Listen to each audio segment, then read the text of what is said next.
Hello ladies and gentlemen, once again it's Draskyl here, bringing you another Dota 2 analytical commentary. This is going to be one of my own replays. It's going to be a mid-roll Storm.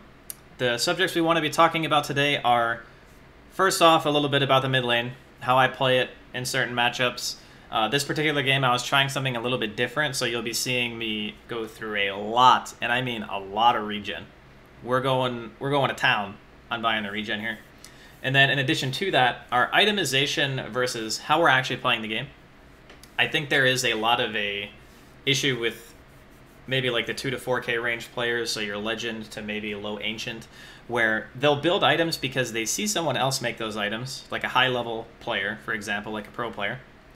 And then they'll just assume that those items are okay for every single game. So what I'm going to try to do is I'm going to try to explain why these items are being purchased, at least in the context of this game. And then I'm going to try to explain why the way that you play should reflect what items you're buying.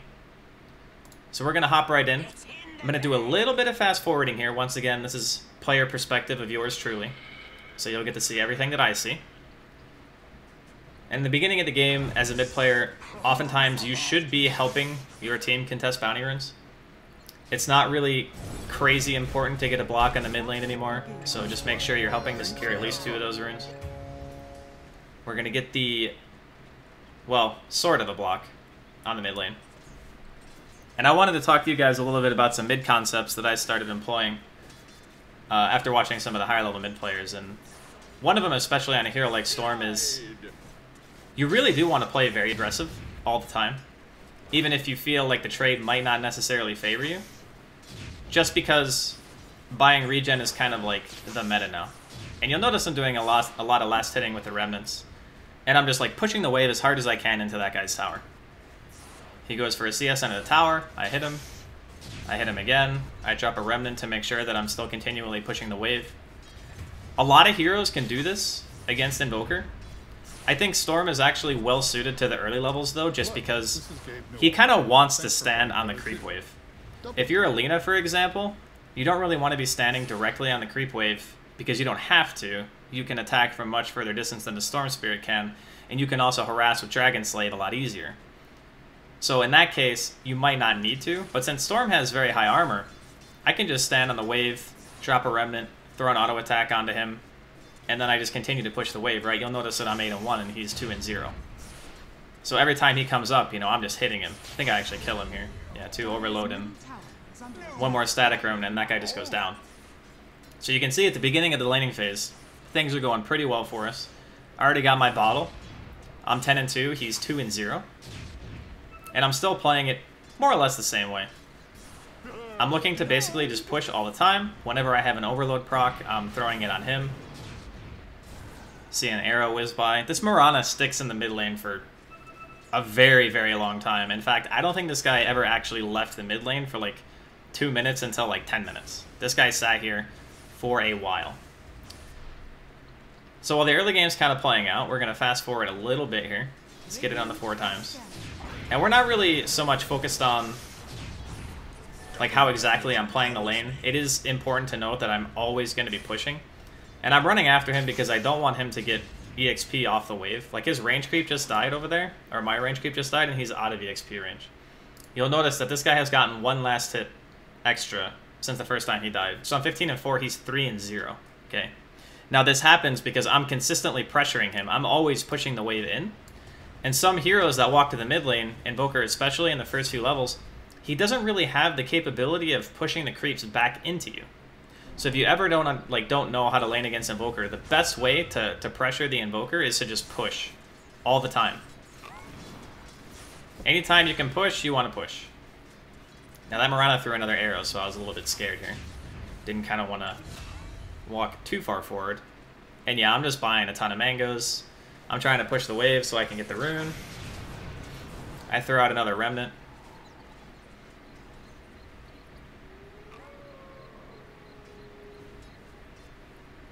So the thing about Invoker is that even though his first like 3 to 4 levels are not super impressive, as soon as he gets the Forge Spirit out, things start to become a little bit more problematic for us.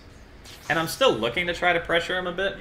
But at this point, what I honestly should be doing is I should just be jungling and like pushing the wave and then jungling.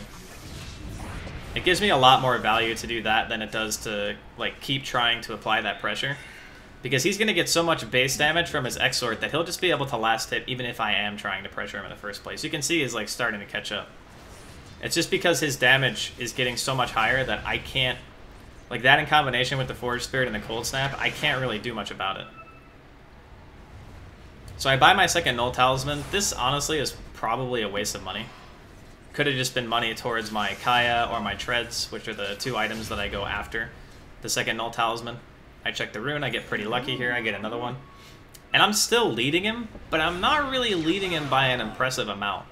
So this is why in hindsight I say that staying in the lane like this and just like trying to keep playing it the way that I was, my hero is not suited to really pressure him in the lane past like level 5. It just won't really happen unless I get a gank.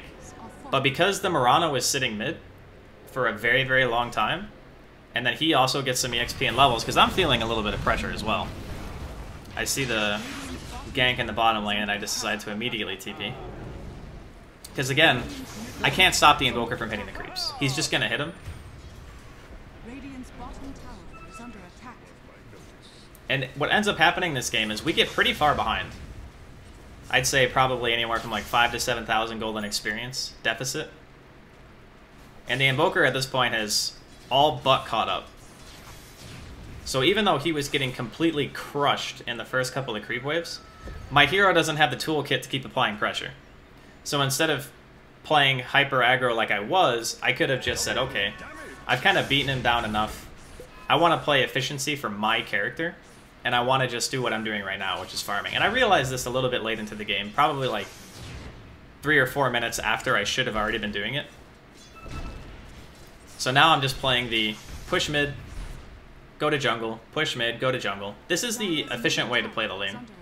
You can do this if you're behind or ahead. If you feel like you can get a kill on the mid laner, then by all means go for it. But in this case, I did not feel like it was possible for me to kill the Invoker at all.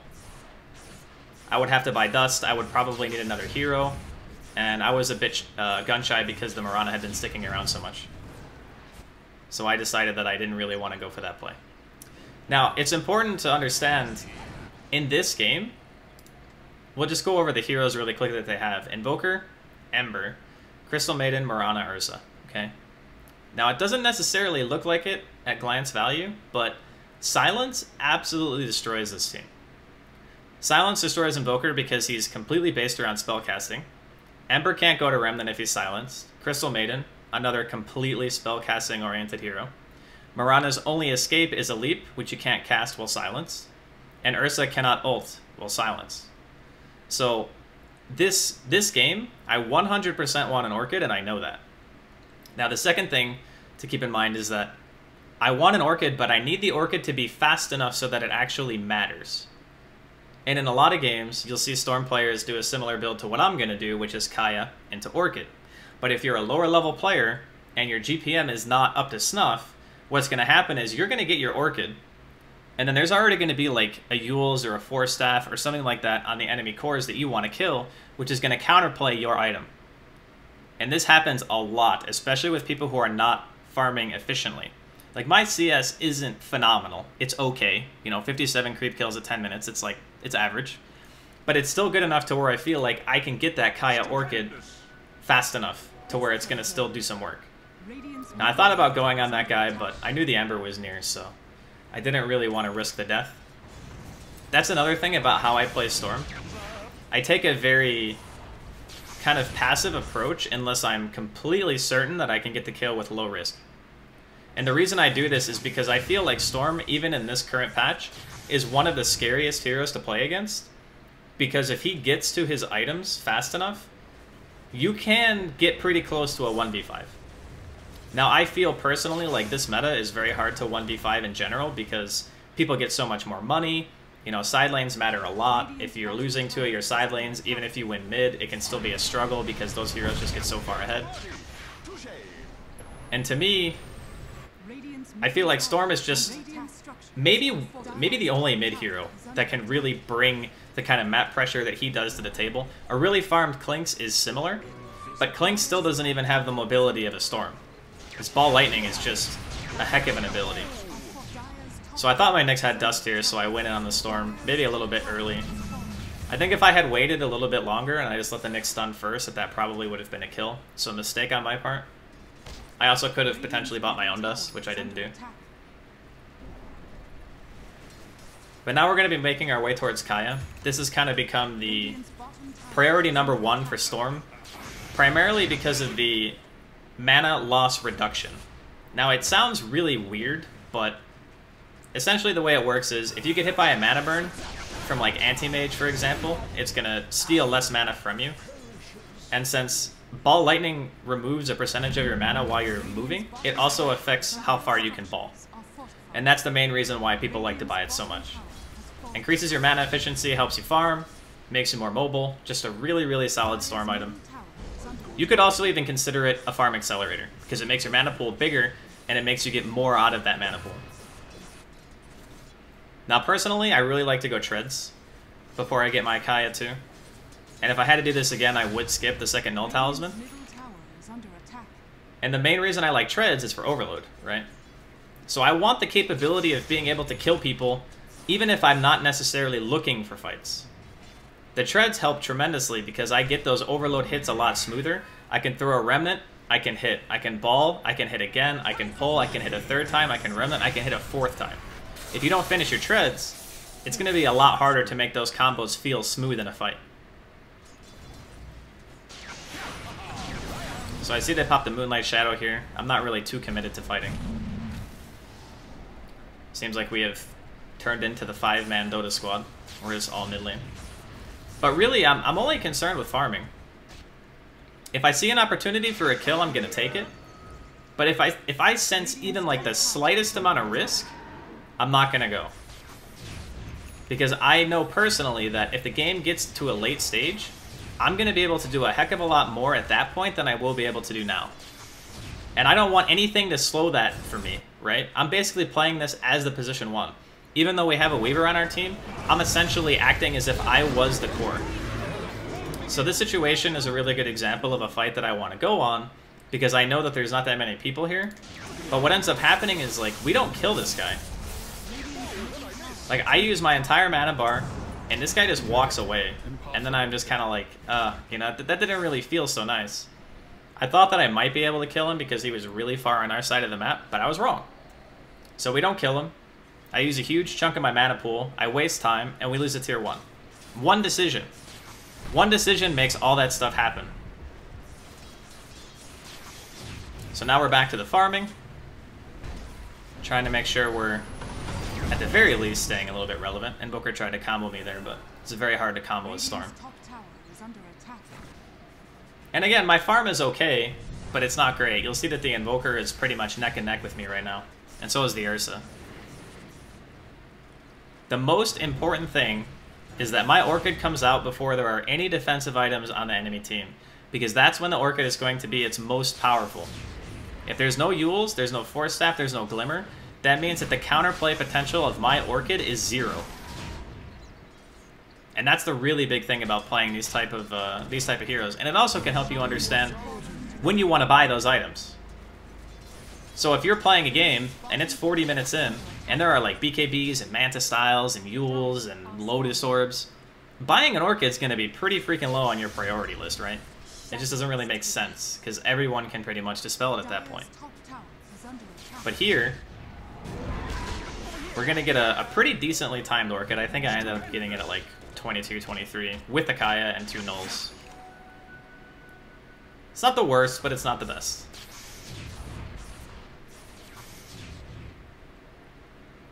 And once I get that Orchid, that's when I want to start thinking about making plays on the map. A lot about playing Dota is understanding, like, your items, when they are supposed to be out, and how you play once you've achieved those items. Doing some aggressive jungle farming here. I see a majority of the enemy team is in the jungle, but again, I'm really close to Orchid, so I'm not looking to battle. I pop my Arcane. I'm pretty much using it to farm at this point. I can't remember if that was an auto pop or not. Maybe it was. Maybe it just popped by itself. So I look at the Invoker's items, okay? Really important. Look at his items. Notice that he has low mana. So if you guys don't know off the top of your head, Ghost Walk costs 200 mana, and I believe Meteor also costs 200. Let's double check that just to make sure I'm not just way off base here. So we click this guy and we go to Meteor. Yeah, it's 200 for this, and it's 200 for this. So if we go back, before this guy dies, we'll just go to 1 speed. And this is when I'm pushing out. We'll fast forward a tiny bit. So I click on him right there. He had 360 mana. That means it's literally impossible for him to Meteor and Ghostwalk. He just can't. Once he casts that spell, once he drops this Meteor right here, I know he's dead. Literally the second he dropped that Meteor, I knew he was dead. Not even, it wasn't even a close calculation. It was just, nope, you're dead. That CM actually used the wrong spell there. If he used Bite, it might have killed me.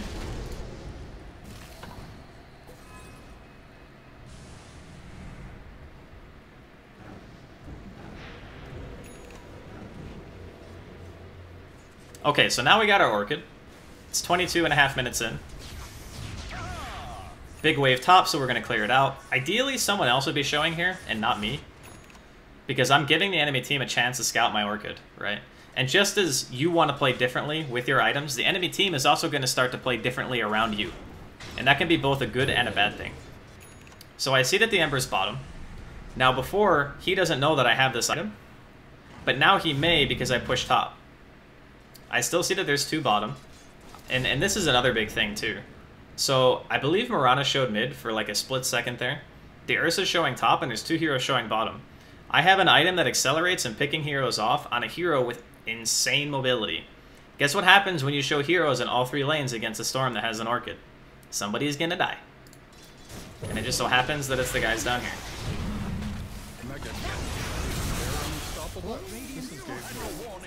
So we pick up our 2 kills, and our next item is going to be Bloodstone. Now, a lot of people watching this game are going to be going, well, there's a Crystal Maiden, and an Invoker, and an Ember, why don't you just buy BKB? And to be totally honest with you, BKB is fine. Like, I don't have an issue with BKB, but the reason why I don't go it immediately is because our team is not really that good at high ground. So if you look at our heroes, Weaver, Storm, Phoenix, those are our ranged heroes. And then we have Ogre and Nyx. So these heroes are both melee, which means our ability to hit tier 3 towers sucks. In fact, our ability to hit towers, period, sucks. Notice the enemy team has a little bit of a gold advantage. They have a kill advantage. And there's still a tier 1 in the mid lane and a tier 1 in the off lane of the enemy team. We've killed 1 tower in a 24-minute games. So this is like one of the worst teams possible at killing Roshan and taking towers. It's just super, super bad. So the reason that makes BKB worse is because BKB duration, when it's 10 seconds, you want it to give you the most value. And by getting value, I'm talking about objectives. Am I going to get Rosh? Am I going to get a tower? Do I get a Rax? That 10-second BKB feels so much nicer than a 5-second BKB due to your freedom in the fight. You know, I don't have to worry about anything. The only thing that could potentially kill me in a BKB is the Ursa if he has, like, a Basher. And he gets a lucky bash on me and then I die. So because of that, I want to make sure that that BKB is going to come out when I am strong enough to actually take buildings. And right now, I don't feel like I am. So what am I going to do? I'm going to get an item that increases my mobility. It's going to accelerate my farm. And it's going to give me the ability to snowball even further ahead. So that's why we're going for the Bloodstone. And right now, we're all about the pick game. We're looking for fights. Not necessarily a 5 versus 5 engagement, but, you know, someone TPs to defend a tower, I'm probably going to want to fight him. So I back out a bit. I notice that they're sending a lot of heroes here, and this is my first big mistake of the game. My team commits, and at first you'll note that I don't want to fight. Like, I'm thinking, oh, I don't really want to go on this, but I see the Ursa is like super low HP, and then I make probably the biggest mistake I made the entire game. I go in, right? And this is a situation where you could assess it one of 2 ways. The first is, if I had just not ran in the first place, the Ursa most likely would have been dead before he ran away. That's a valid argument. I would agree with that. The second one is, once I ran, I should not have committed so heavily to the ball, and I should have played it a little bit slower so I was not the first one in harm's way. Because again, I don't have a BKB. If I had a BKB right now, I'm probably at 100% life, but I don't even have the money to buy it anyway. Even if I didn't have the perseverance, I would still be short. So the two mistakes are indecisiveness. That's a very big killer in Dota in all aspects. Whenever you don't know what to do and you're trying to figure it out, the longer it takes, usually the worst decision you're going to make. So I die here. This is a really big mistake on my part. Now it's going to turn into a 1 for 4. So the fact that it's a 1 for 4 is still okay for the team, but I didn't have to die. So yes, it's a 1 for 4. I can justify that and say the trade still favored us, but still didn't have to die. And when we're looking at things in the aspect of getting better, always try to think of the absolute best possible play that could have been made at that time. And I did not make the best possible play. So we buy a smoke. We're potentially looking to fight here. Again, we're not looking for 5-on-5 engagements yet. We don't have our BKB. We're working on that Bloodstone, trying to get closer and closer to it.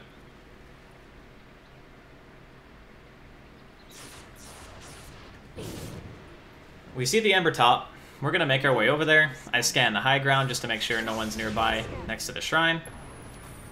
And then I noticed that the enemy team actually has vision there, which is weird. The Invoker like randomly sunstruck by the creep camp that I was standing at, and I kind of just panicked and walked away. So I'm kind of hiding right now. I find the Ember again. He pushed top. He probably thought I backed because the ward that I had over here saw me for like a split second, and then I ran away. Alright, so I commit here again. This time we're going to be fine, though.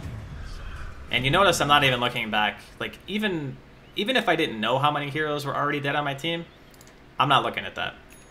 But we got our Bloodstone money. So at 22.5 minutes, we had our Orchid. And now 28 minutes, we have our Bloodstone. So that's what? 5.5 minutes to farm a Bloodstone? Not too bad. Not too bad at all. Our net worth is kind of getting out of control here. This is the ideal situation for our hero. We're the highest net worth in the game. We have 2 of our core items before 30 minutes. And that's even on top of a Kaya.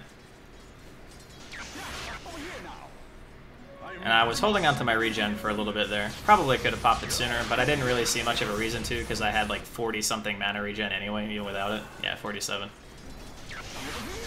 But you'll notice, I'm still playing very conservative. Not going super ham. Not running into the enemy jungle.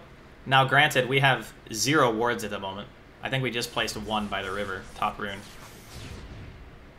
But I'm looking for that BKB. I'm looking for that item that makes me more or less unkillable against the enemy team.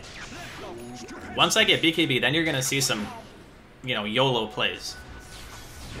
But until I have that item, I'm sticking to my game plan.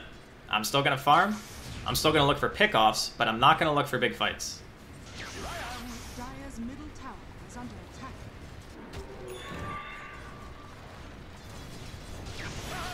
So we backed there for a moment, just to see if the Ember would show up. I think he was waiting for us, honestly.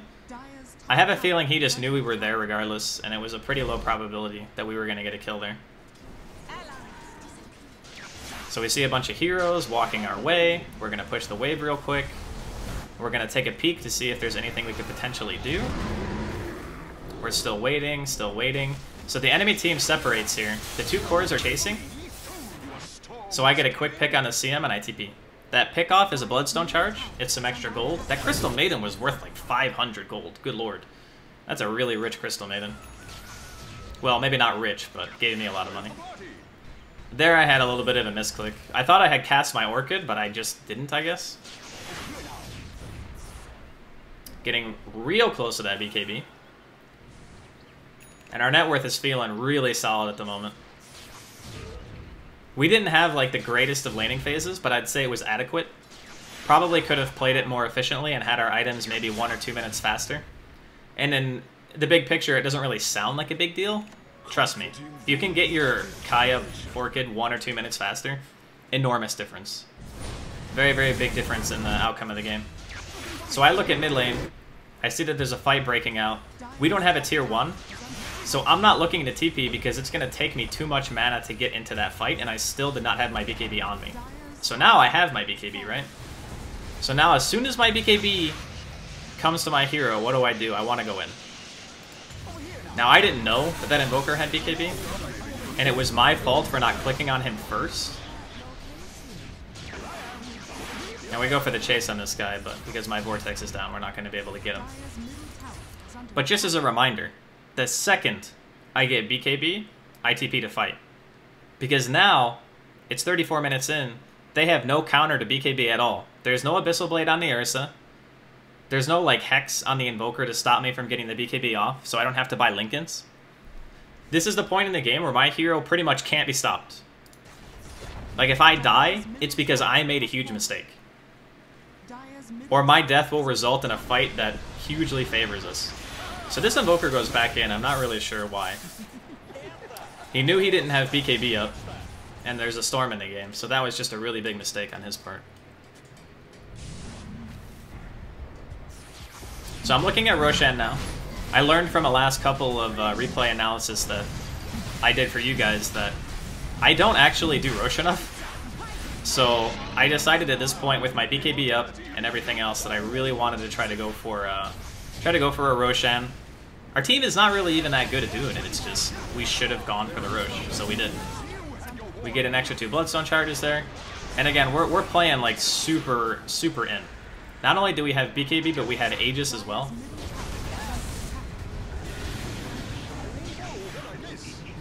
Going after the Ursa here. I think this guy ends up... oh, I was going to say, I thought I died there. Get the nice Cataclysm dodge.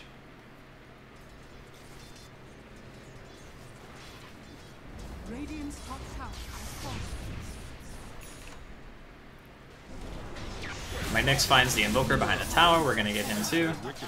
And again, sitting at half HP doesn't bother me at all. It's whatever. I'm at half health. Not a big deal.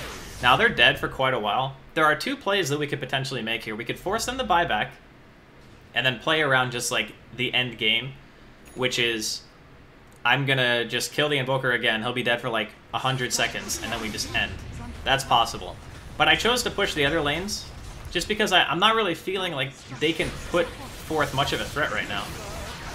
So I pop my BKB here. This is actually another mistake. Maybe the second biggest mistake of the game that I made. Popping my BKB before my Aegis actually expired. As a general habit, you should never do that. You should only ever BKB before your Aegis wears off if you're killing another core that does not have buyback and you know that he does not have buyback. But if you just kind of YOLO in, and then you allow yourself to die, and then your BKB is down when you respawn, there's a chance that the enemy team can just chain stun you into death, and then you're not going to be able to do anything about it. So, all right, so here we get our Mirana pick. Now we didn't really talk a lot about it, but I do want to mention really quickly the Scythe of Ice. We get the Hex after the Bloodstone. Now this seems like a very common item that a lot of Storm players are going to make, but I want to explain kind of the reasoning why it's so strong, especially in a game like this. So the common counter to things like balling in an Orchid are already out in the field, right? So the CM has a Force Staff, there's Moonlight Shadow, and I'm not carrying Dust right now. The Ember Spirit has a Linken's. This guy has a BKB and a Yule's. So the only person who has a counter to my actual item on the enemy team is kind of the Ember because he has Linken's. And I suppose you could argue that Force Staff has a counter to Hex as well, but that's not something that they're using to save themselves. So when I'm looking at counters for Storm, I'm thinking of what items can save that hero when he's pushing in a side lane. If the CM's not standing behind a core, that Force Staff's not going to do anything, right? So I'm not really too worried about that. The one that really makes me kind of annoyed is the Linken's, because the Linken's I have to pop my Orchid into a Hex, into a pull, and then kill him, right? So it just requires a different style of execution, but the Invoker has no defense against it, the Mirana has no defense against it, and the Ursa has no defense against it, and you cannot enrage out of a Hex even with Aghanims. You can only enrage out of stuns, and you can't enrage out of silences either. So this guy still doesn't have any way to defend against the item. The important part about the Hex is that most of the time people are going to be putting money towards the item that counters your Orchid, because you have the Orchid already, and they're only thinking about the thing that is right in front of them, which is the Orchid. But what they're not thinking about is what item comes after the Orchid that they're not going to have anything to defend against. So really the only person on the enemy team who itemized in a way that's going to be able to stop me is the Ember. But fortunately for me, I actually have 3 ways to break through Linken's. I have the Orchid Malevolence, I have the Scythe of Ice, and I have Vortex. So all 3 of those things can go through the Linken's, and I can crowd control him regardless. And that's another benefit of getting the Scythe and the Orchid together. So I'm feeling, at this point, that it's pretty hard for us to lose this game. I don't really see a way that we lose, barring me making an enormous mistake, and then the enemy team, you know, gets some crazy comeback. So right now, we're just keeping all the lanes pushed. Again, our team isn't really the greatest at going high ground, but we're just trying to keep the enemy team contained. If they're contained, they're not farming. They're not farming, they're not getting any money, and we're still just getting further and further ahead. So we've accrued a 12k net worth. Most of that net worth is pretty much just mine at this point, but I was like out of the map the entire game, more or less. My Aegis fades, so I'm feeling a little bit more tentative about wanting to fight, even though I do have BKB. And we'll fast forward a little bit past the slow phases here. And I'm just making the motions right now, just going from lane to lane, pushing in. We get a nice quick pick on the Ember there. Now this guy does not have buyback. I don't remember if I knew that or not. Probably not. I saw the Mirana in the trees. I ball in to try to go on him, force a BKB. And the enemy team is really disjointed right now. So there's a Crystal Maiden like right outside their well. My Ogre and my Weaver player are chasing the CM. There's like another like 3v2 happening over here with the Phoenix Egg, and the Ursa and the Invoker are up in front. So both the cores are isolated from the rest of their team. The Phoenix gets his egg off. This guy ends up dying. The rest of the team decides to come back from the well and just go in. So at this point, like the game is pretty much over, right? Like we have a 18k net worth lead, and there's not really much they can do about it. So we're probably going to stop the replay commentary here, just because this is kind of the main point I wanted to get across during the game. Like the order in which I get my items, when I get them, and then on top of that, what I'm thinking about in terms of my next itemization and how that functions against the enemy team. So I hope you guys enjoyed it. This will be the end of this commentary. I'm going to upload it to YouTube, so if you guys don't already follow it in the channel, you can just type !YouTube, and it'll pop up the link for anyone in chat. Otherwise, you can follow me on Twitter. It's at DraskyLDota2, DRASKYL, and then TWO. And after that, you can catch me on Twitch at any time. I pretty much stream every single day. It's twitch.tv/Draskyl, DRASKYL. So thank you guys once again for tuning in, and I'll see you next time.